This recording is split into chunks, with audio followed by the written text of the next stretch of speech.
Meghalaya honeymoon కేసులో ఇది కీలక మలుపు. రఘువంశ్ భార్య సోనం నేరాన్ని ఒప్పుకుంది. తానే భర్తను చంపినట్టుగా అంగీకరించింది. తన భర్త రాజా రఘువంశ్ని తానే హత్య చేసినట్లుగా విచారణలో ఒప్పుకున్నట్టుగా తెలుస్తోంది. పూర్తి విచారణ కోసం పోలీస్ కస్టడీకి నిందితులను పంపించారు. నిందితుల్ని షిల్లాంగ్ కోర్టులో హాజరుపరిచారు పోలీసులు. 8 రోజుల కస్టడీ ఇచ్చింది న్యాయస్థానం. తనకు పెళ్ళైన 3 రోజులకి రఘువంశ్ని చంపేయాలని నిర్ణయించుకున్నట్టుగా సోనం వెల్లడించింది. హత్యా ప్లాన్పై రాజ్ కుష్వాకు ముందే సమాచారం ఇచ్చింది సోనం. షిల్లాంగ్లో ఉన్నప్పుడే చంపేయాలని రాజ్కు చెప్పింది. ఏమీ తెలియనట్లు రఘువంశీ అంత్యక్రియల్లో రాజ్ కూడా పాల్గొన్నాడు. ఈ మొత్తం వ్యవహారం దేశవ్యాప్తంగా సంచలనంగా మారింది. గత 2-3 రోజులుగా సోనం వ్యవహారమే ఇటు జాతీయ మీడియాలో కూడా దేశవ్యాప్తంగా చర్చనీయాంశమైన పరిస్థితి. అయితే ఘాజీపూర్లో సోనంని అరెస్ట్ చేసిన తర్వాత పోలీసులు ఆమెను షిల్లాంగ్ తరలించారు, మేఘాలయ తరలించారు. మరోవైపు అటు ఇందోర్లోనూ ఇటు యూపీలోనూ అరెస్ట్ చేసిన మిగతా నిందితులు ఎవరైతే ఉన్నారో వాళ్ళందరినీ కూడా ఈమెతో పాటే షిల్లాంగ్ రప్పించారు. షిల్లాంగ్లోని కోర్టులో హాజరుపరిచారు. షిల్లాంగ్ కోర్టులో హాజరుపరిచిన తర్వాత షిల్లాంగ్ కోర్టులో వాళ్ళకి 8 రోజుల పాటు పోలీస్ కస్టడీకి ఇచ్చినట్టుగా తెలుస్తోంది. హనీమూన్ సందర్భంగా తన భర్త రాజా రఘువంశ్ని హత్య చేసిందన్న ఆరోపణలు ఎదుర్కొన్న సోనం ఎట్టకేలకు అంగీకరించింది. సోనం రఘువంశ్ని ఆమెకు సహకరించిన మరొక 4 షిల్లాంగ్లో కోర్టు బుధవారం 8 రోజుల పోలీస్ కస్టడీకి ఇచ్చింది. ఈ కేసుకు సంబంధించి సోనంను మంగళవారం అర్ధరాత్రి షిల్లాంగ్కు తీసుకొచ్చారు. అలాగే మిగిలిన నిందితుల్ని బుధవారం ట్రాన్సిట్ రిమాండ్పై ఇక్కడికి తరలించారు. ఇక తూర్పు ఖాసీ హిల్స్ జిల్లా ఎస్పీ వివేక్ చెప్తున్న వివరాల ప్రకారం నిందితులందరినీ కూడా 10 రోజుల కస్టడీకి ఇవ్వాలని తొలుత కోర్టును కోరారు. అయితే కోర్టు 8 రోజుల పోలీస్ కస్టడీని మంజూరు చేసిందని చెప్పారు. 24 ఏళ్ల సోనంను ఉత్తరప్రదేశ్లోని ఘాజీపూర్లో అరెస్ట్ చేయగా రాజా రఘువంశీ హత్య కుట్ర పనడం, అమలు చేయడంలో పాత్ర ఉందన్న ఆరోపణలపై మరొక 4 కూడా అదుపులోకి తీసుకున్నారు. ఈ హత్య కేసు దర్యాప్తు కోసం ఏర్పాటు చేసిన ప్రత్యేక దర్యాప్తు బృందం సిట్ సోరాలోని ఘటనా స్థలంలో క్రైమ్ సీన్ రీకన్స్ట్రక్షన్ నిమిత్తం నిందితుల్ని పోలీస్ కస్టడీ కోరినట్టుగా అధికారులు చెప్తున్నారు.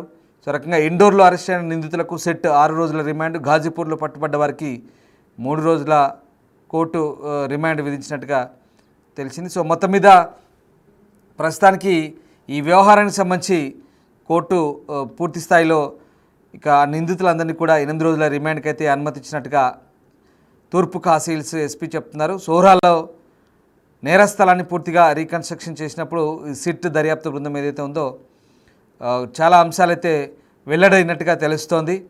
మరోవైపు ఇటు ప్రధాన నిందితురాలు ఎవరైతే సోనం ఉందో సోనం సోదరుడు రఘువంశ్ ఇంటికి వెళ్ళారు. రఘువంశ్ తల్లిని క్షమాపణలు అడిగారు. రఘువంశ్ తల్లిని చూసిన తర్వాత బోరున ఆమెపై పడి విలపించిన దృశ్యాలు నిజంగా అక్కడ కలిచివేస్తున్నాయి.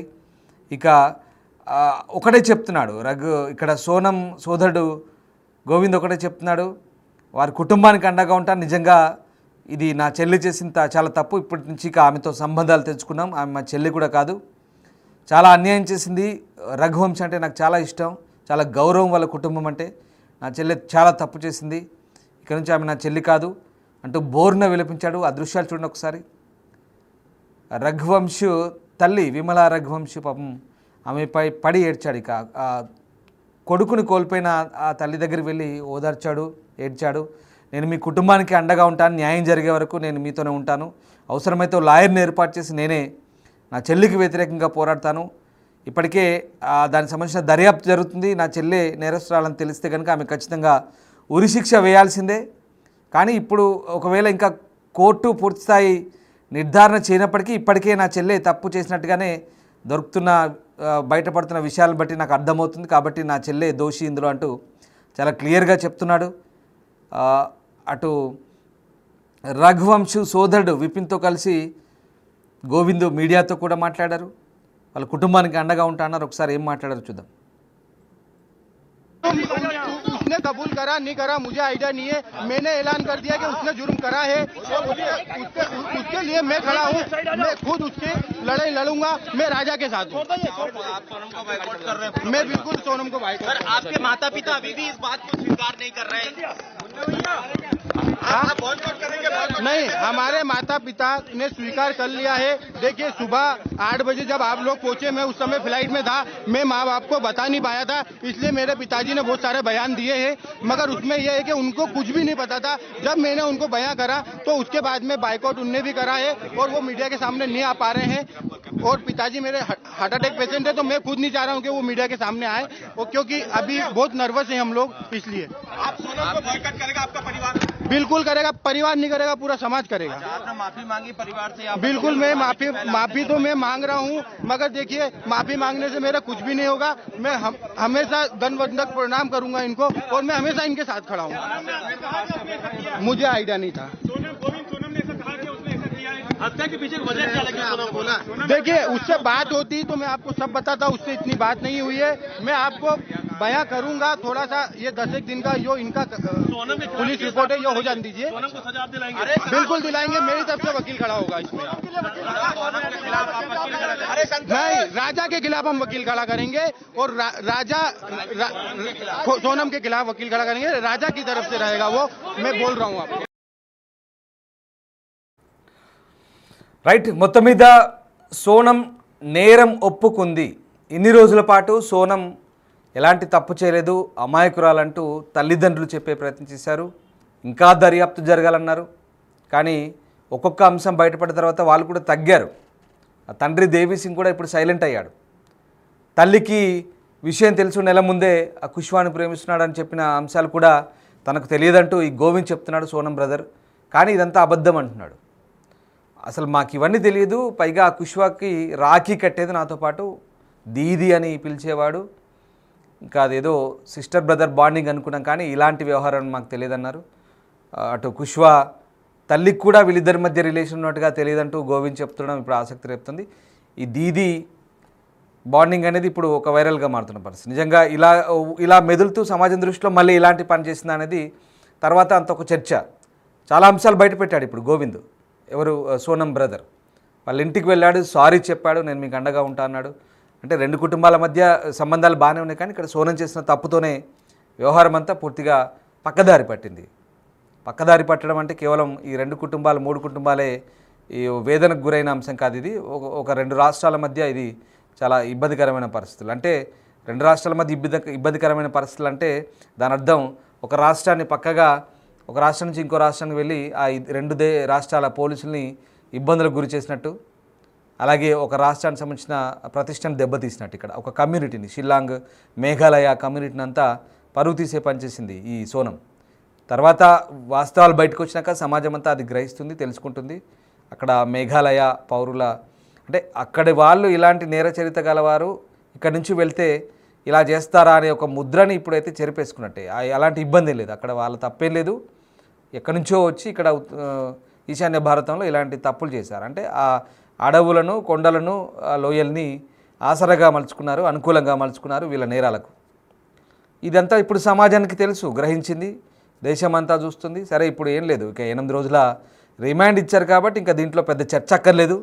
వెరీ క్లియర్, ఒప్పుకుంది, చాలా క్లియర్గా ఒప్పుకుంది. ఈ అంశానికి సంబంధించి పుంకాలుగా జాతీయ మీడియాలో కథనాలు వస్తున్నాయి, రకరకాల స్టోరీలు. ఎందుకంటే ఇలాంటి నేర వార్తలకు సంబంధించి చాలా ఇంట్రెస్టింగ్గా చూస్తారు జనాలు కూడా. చాలా రకరకాల స్టోరీలు, కొత్త ట్విస్టులు బయటపడుతుంటే, కొత్త అంశాలు, ఒక్కొక్క అప్డేట్ వస్తుంటే ఇలా కూడా ఉంటుందా వ్యవహారం అన్నట్టుగా. ఇందాకే మీకు ఒక బిగ్ టీవీలో ఒక స్టోరీ ప్రసారం చేశాము. ఆల్రెడీ బెంగళూరు స్టోరీకి కూడా కంపారిజన్ చేశాం. 2003లో జరిగిన స్టోరీ, శుభ అలాగే గిరి స్టోరీ. ఆమె కూడా ఇట్లే పెళ్ళి, ఇష్టం లేని పెళ్ళి. అప్పుడు తన జూనియర్తోనే ఆమె లవ్లో పడి కోరమంగళ ప్రాంతంలో రింగ్ రోడ్డు కేసు అంటారు, 2003లో, 2 దశాబ్దాల క్రితం. అది సేమ్ సిమిలారిటీస్ ఉన్నాయి, పోలికలు ఉన్నాయి. ఇలా చాలా కొన్ని కేసులు బయటపడుతున్నాయి ఇటీవల కాలంలో. ఇప్పుడైతే చాలా వెరీ క్లియర్, ఇక్కడ ఏం లేదు, ఒప్పుకుంది సోనం, ఒప్పుకుంది, హత్య చేసినట్టుగా ఒప్పుకుంది. 10 రోజుల రిమాండ్కి అయితే అడిగారు పోలీసులు, కానీ 8 రోజులు ఇచ్చారు షిల్లాంగ్ కోర్టు న్యాయస్థానం.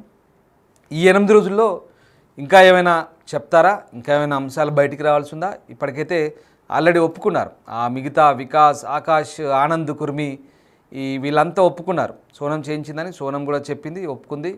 ఇష్టం లేని పెళ్ళి అంతే, ఏం లేదు. ఇక్కడ ఇష్టం లేని పెళ్లి చేశారు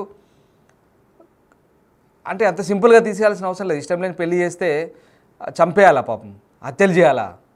తప్పుకోవాల్సింది, విడాకులు ఇవ్వాల్సింది, లేకుంటే దూరంగా ఉండాల్సింది.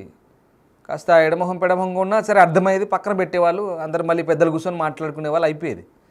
కానీ దుర్మార్గం, హత్య చేయడం అంటే ఒక వ్యక్తి ప్రాణం తీయడం అంటే అంత ఈజీయా? అది కూడా ఎంత తెగింపు చూడండి, ఎక్కడికో తీసుకెళ్ళి ఇంతమందిని ఏమార్చి ఇంత దేశాన్ని మొత్తాన్ని, కుటుంబాలను కూడా కాదు దేశం మొత్తాన్ని ఇప్పుడు నివ్వెరపాటుకు గురి చేసిన అంశాలు ఇవి, దిగ్భ్రాంతికర అంశాలు. ఇలాంటివి సమాజం అయితే ఎక్కడ సహించదు. ఒకటే ఇక్కడ మనిషికి నమ్మక ద్రోహం అనేది ఒక పాయింట్ ఇక్కడ. తర్వాత మనుషుల మధ్య సంబంధాలు ఏ రకంగా దెబ్బతింటున్నాయి, మానవ సంబంధాలు, ఈ చీకటి కోణాలు ఏంటి అనేది ఒక అంశం. ఆ మానవ సంబంధాలు దెబ్బతింటే పరిస్థితులు ఎంత దారుణంగా ఉంటాయో, ఆ విపరీత ధోరణి, విపరీతమైన ఆలోచనలు, నేరపూరిత ఆలోచనలు చేస్తే పర్యవసానాలు ఎలాగా ఉంటుందనేది చాలా క్లియర్గా అర్థమవుతుంది.